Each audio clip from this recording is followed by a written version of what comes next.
Hi everyone.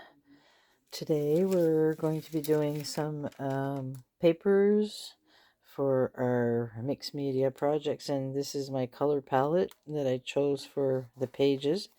This is just parchment paper that I'm going to use to mix my paint on, and this is my I take a shade of paper and I cut them in half because I like doing books that are this size, and then you can split this in the middle, do some scrolls. I'm using an old piece of water color paper, so this will become a painting after if there's some extra. So we're just going to play around and see how this works. So the idea is to make our watercolor or papers. I'm going to use just like some sponges. I'm just going to wet them a little bit and mix my color and just kind of dab the colors in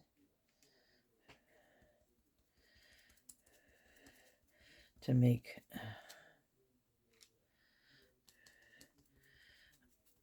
instead of a brush. I'm just dabbing it with the sponge. The sponge is a little bit damp, which is fun. I just find it leaves really interesting marks. Just a different way of. So I'm just putting in one layer of these little smooshes, I guess. And then I'll be using different tools.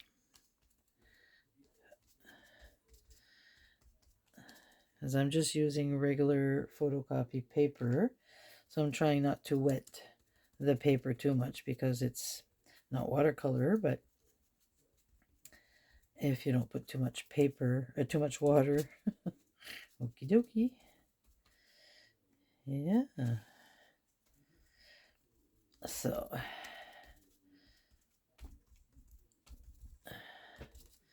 I'm going to be trying different things to see. Now, let's see, that was that color. And I also have like a little sponge brush that I'm going to use to make different marks. I'm going to try this. Let's put a little bit of water on my sponge. See how that works. All right, I'm going to add.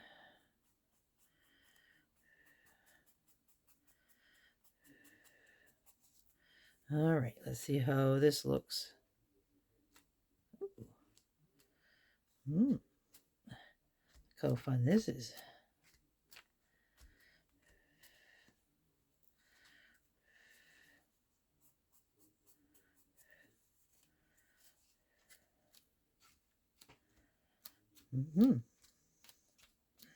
That's a lot of fun. All right. I'll wash my sponge so I can have different colors in there. And what else was I going to try? Yeah, I don't know how this is going to work. Maybe.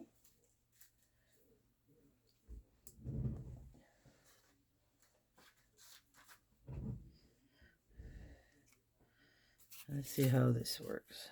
If I can get this. Kind of like a stencil.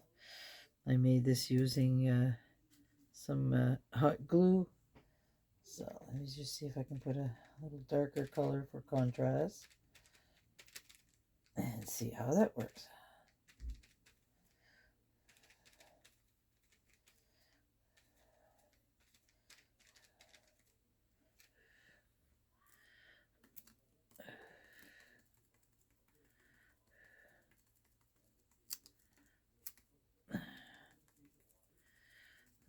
So it's just a matter of creating different patterns that makes it fun to use.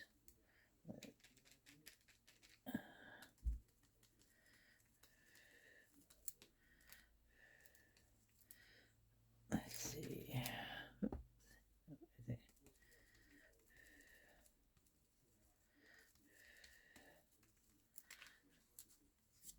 Oh, it's kind of fun.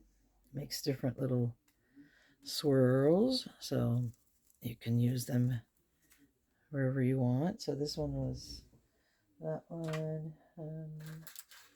Yeah, so then I have some that are little circles that I put together. Let's see what that does.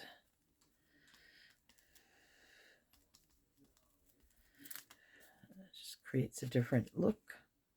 Yep.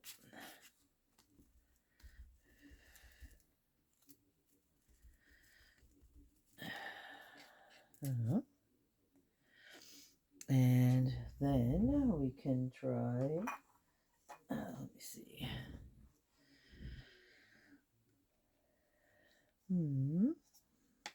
Okay.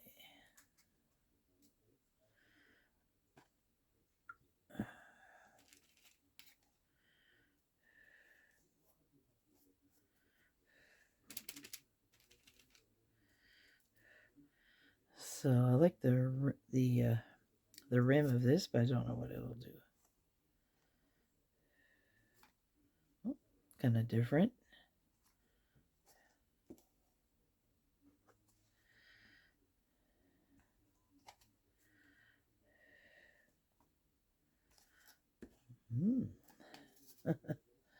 Oopsie.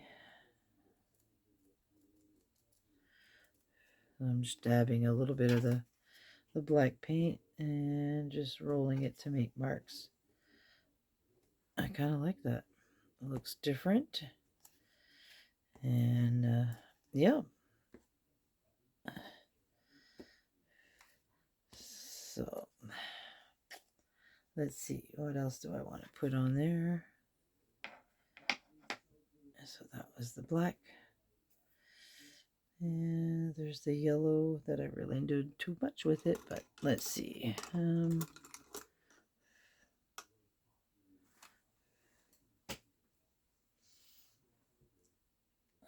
the bright yellow.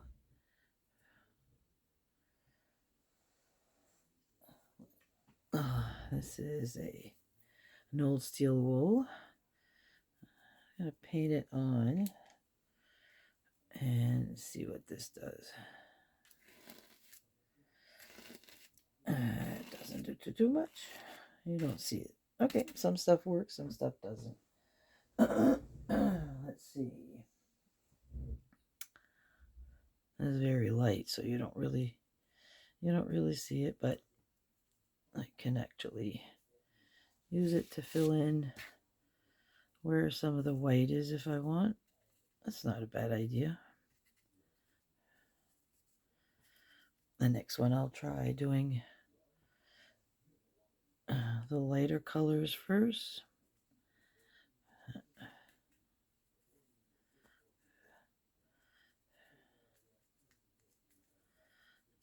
There.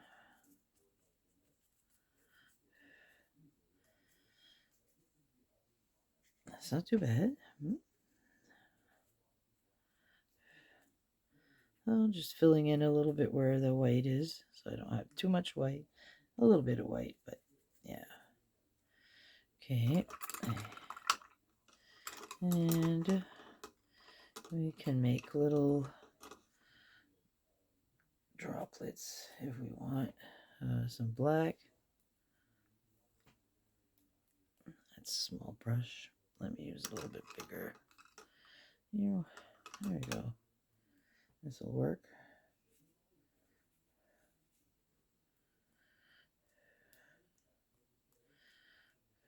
There.